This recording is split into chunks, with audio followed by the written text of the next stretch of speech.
Hello and welcome to This Day with BJ Arnett, and I'm BJ Arnett. You know, I actually have to look around and go, oh, it's BJ Arnett, and it's This Day. I get tickled at myself because this is so exciting for me. Every time I get to come into your living room, I feel privileged. And I am also privileged to interview some wonderful guests. The woman that I want you to take a listen to today is one who is, not only is she an outstanding mind, but she's a gorgeous woman, inside and out. And she has embarked on something that's extremely important to our world and to this industry called technology.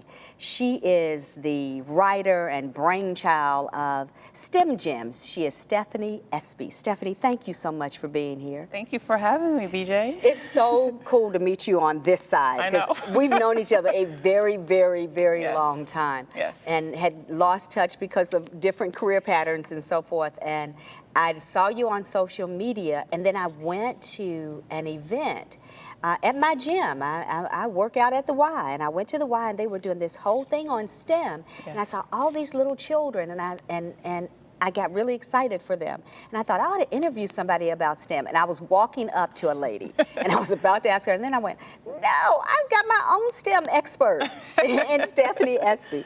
Yes. Stephanie, tell us about STEM. Why is it important? First of all, what does it mean? And then why is it important? Yes, I wore my STEM Gym t-shirt today. I love it. Because it does show you that STEM is an acronym.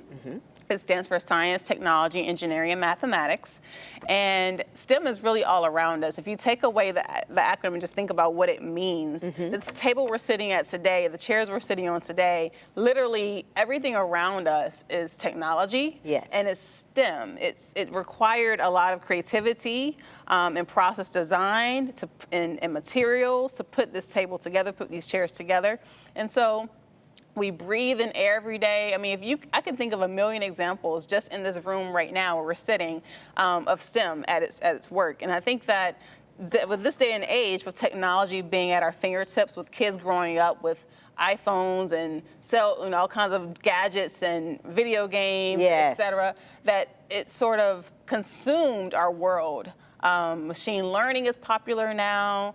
We can go to our banks, and we don't have to go to our banks. No, we don't have to go. We can do everything from our phone. Exactly. And 5 years ago it was you can do everything from your computer, but now it's literally everything can be done. I mean, your phone from your phone is a computer. It serves the same purpose. You don't need the computer anymore. Computers are getting smaller and smaller. Yes. We're using them less and less. We're using phones more and more. Everything is just more simple with technology, and I think that we have so many young people using technology, but not enough girls, especially thinking about the creation of technologies. Why is it so difficult for young women and young men, especially African American, to wrap their minds around science, technology, engineering, this thing we call STEM? What is it that is that great divide?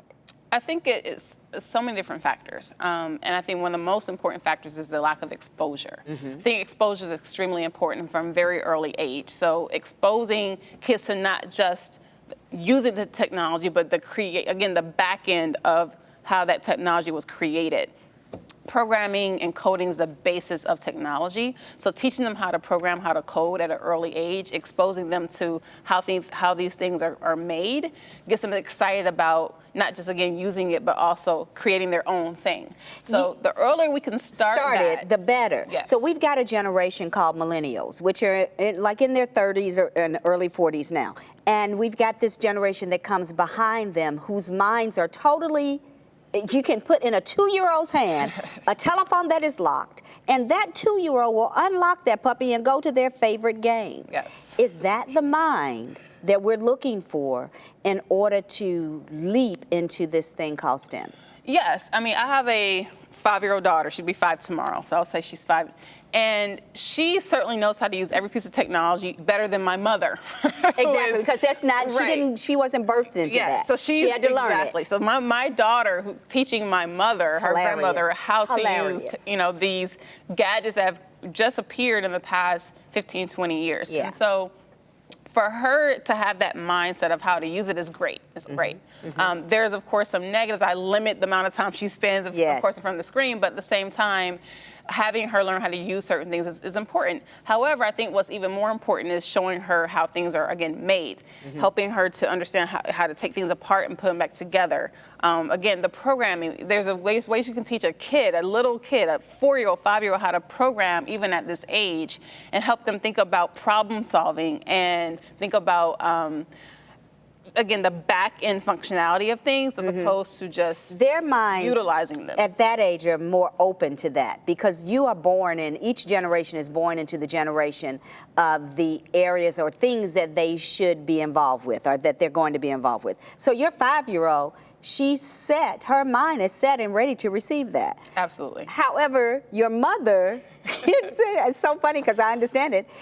Her mind was set and ready to receive television and radio, and then the touch of social media came along somewhere in her 30s. Right. Now we're at this place where we have this 5-year-old who can do everything. But you mentioned the back end, which immediately in my marketing and branding mind says ownership end. Yes, yes. Creation Yes. Creation is in the involvement of the ownership. And it's innovation too, because even though my 5-year-old can use a lot of technologies of today, people today are thinking about technologies 10, 15, 20 years from now. Yes. So these are things that don't just pop up overnight. There's people sitting down creating the things of the future. And so that's what innovation is all about, is helping kids to not just focus on the today. It's how do you pull something to bring it. It's brainstorming and creating things of tomorrow. So for example, driverless cars are on the market now. They're in certain states, they're in certain countries, and even though it's not prevalent today, in the next few years it will be. And so these are things that have been worked on starting 10, 20 years ago. Wow. And so when my daughter is, an adult, who knows what the world will look like? I mean, it will be even more technology advanced than it is today.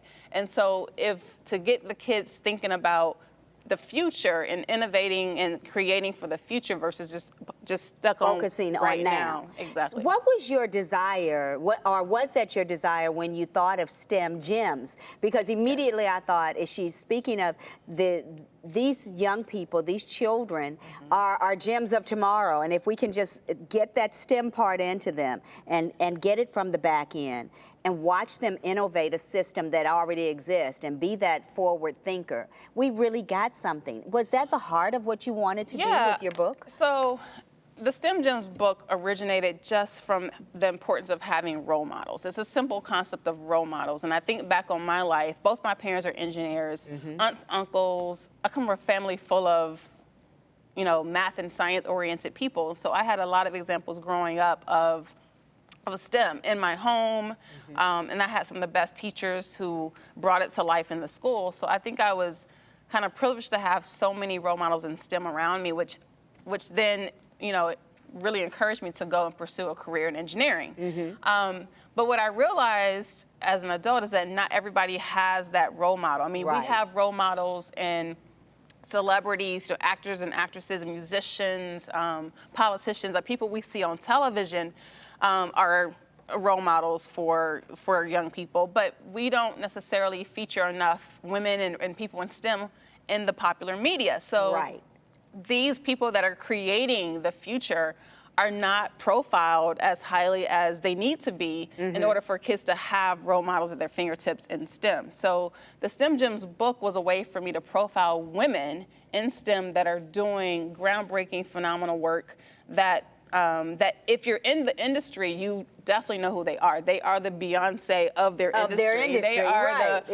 the Taylor Swift of their industry. But if you're not in their industry, you may utilize their technology, utilize their work, but you're not necessarily recognizing them to be the person behind the technology that we then use every single day. So this book really bridges that gap so that young women and young men can see this is who did that. This is who's breaking that ground for you. This gives them a whole new set of role models to look up to and opportunities to aspire to. So if they have a role model early on and they're reading about different careers in STEM early on, then hopefully they are seeing themselves in these stories of these women, and they're thinking about other options and opportunities they may not otherwise thought about. So the whole point is to expose them to careers and opportunities and women in STEM careers as early as possible so that they can say, I would love to be a fill in the blank. Yes. Because a lot of these girls, when I go and talk to different girls in schools and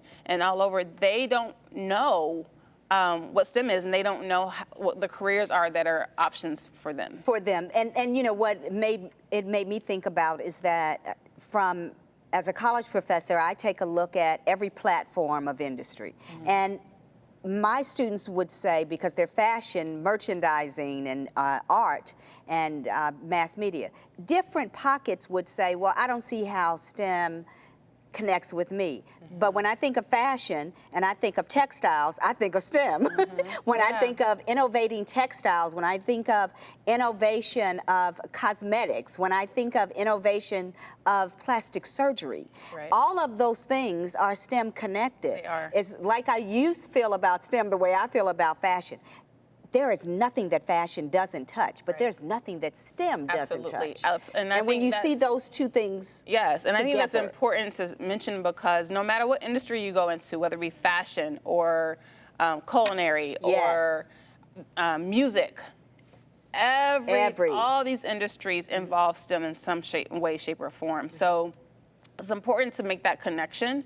In fact, there's a website I love called Made with Code that Google kind of backed to be able to show non-traditional careers, or careers that are that you wouldn't necessarily connect to STEM, but it shows you how they are connected to STEM. So it's a great website for girls to go and meet women in these kind of industries that you just mentioned, which I love, that use code in these industries that you wouldn't necessarily think about as related to, again, coding and technology. So which takes it used to be this old thought of, all the sciences and the engineering, that's just so boring. But it's not. It's really so exciting when you think about you can create, innovate any area. Absolutely anything. There's nothing boring about it. I mean, really, the idea of creation, of going from nothing to something.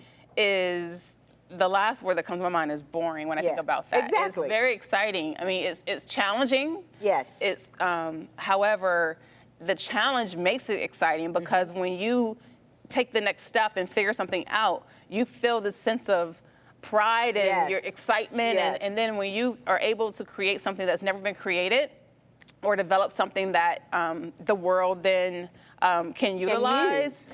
I'm telling you, it's amazing in itself. It is amazing, yeah. I know that there are parents and folks who are watching the program today who are saying, I don't know these 50 and above, 50, 60, 70-year-olds, moms, grandmas, aunts and uncles who are saying, I don't know how to relay this to my grandchildren or my nieces and nephews or even my children. Right.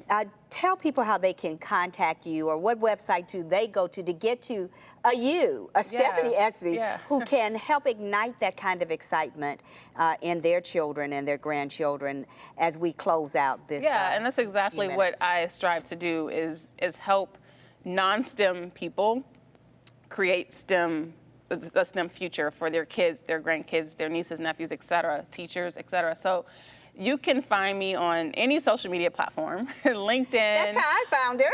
I mean, it's true. I mean, this day and age, you're on social media. So I'm on Twitter at STEM Gems Book, on Instagram at STEM Gems Book, on Facebook at STEM Gems Book, and then I'm also on LinkedIn as Stephanie Espy. So any online social media platform, you can find me. Also on my website, stemgemsbook.com. You can find me there as well. STEMGemsBook.com. Yes. What I love about this is that it is a train going that has no stopping point. Absolutely. Stephanie, thank you so much for just taking the opportunity to sit with me, explain it to the world, if you will, and to give us an opportunity to grab a hold of the train that isn't stopping. STEM is not the way of the future, but it is the way of the now and to the future. So we just thank you for being here today. Thank you very much. What exciting times that we're in. It is your opportunity to go to that next level.